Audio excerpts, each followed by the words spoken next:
It is very odd, Paul. It's kabuki theater, right? It's just, as you said, it's very superficial. I don't know what to make of it, similar to the government, similar to markets, but I'm going to add a caveat, which is that I don't really care. And I'm very bored of the financialization of geopolitics. I'm fed up with listening to the oil prices up or down as a measure of our security. So it doesn't really matter. To the extent that you pay a little bit extra at the pump, that's fine. It's not another oil shock per the 70s so far. Just like the tariffs. The tariffs turned out not to be a disaster, right? So what I'm worried about is whether or not the United States is flexing its muscles in an era of geopolitical competition. We have bad guys on the other side of exchanges, of bad faith counterparties, and we've decided to use some hard power. So I don't think the measure of that is the markets. Okay, we're trying to get rid of the bad guys. How are we doing on that front? Because we've been in talks, negotiations, and I know you don't care about the latest tit for tat, but so far it seems like both sides just want to drag this out. Both sides do want to drag this out because it suits both sides, right? Again, back to the kabuki theater analogy. You need a good guy, you need a bad guy, you need someone on stage. But if your question is, how are we doing on killing bad guys? Pretty well, because there are now fewer bad guys. And if that sounds like a barbaric statement, it's the answer to your question. We have, in fact, degraded Iran's hard power. Now, if you look at history, there's often a premium if you have a sociopathic leader in foreign policy and a discount at home, because of course they mess with the civilian population. And autocracies have feasted on that dynamic by basically saying it doesn't matter what happens to our domestic populations. So they've solved for a sociopathic foreign policy. And with all due respect to the president, whose mental health or otherwise I couldn't possibly comment on, we now have a counter to that. So what's the day after type of situation in terms of just dealing with our quote unquote allies, the folks that we've been with since the end of World War II? How's that dynamic changed, and is it irreparably changed? Well, I hope it's changed irreparably if it means that the Germans are going to seriously rearm and put into the field a force that the Russians wouldn't dare mess with.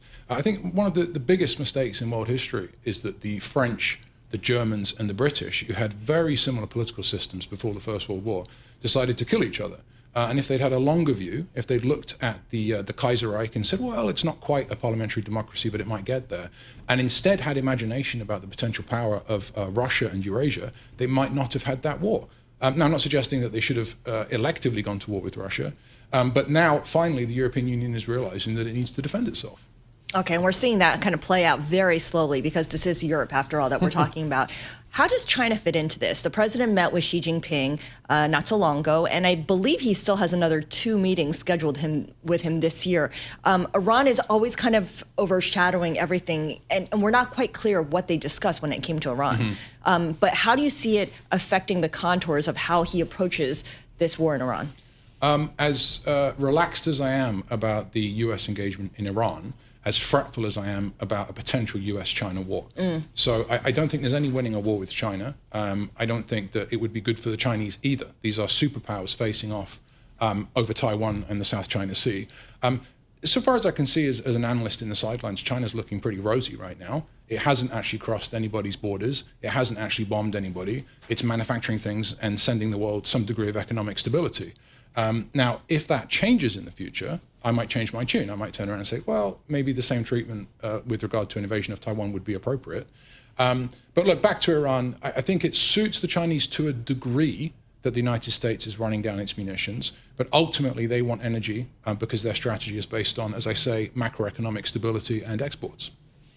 So what is the end game here for the U.S. in Iran in a reasonable, I'm not sure if we can use that term, but a reasonable sense? How do you think this plays out?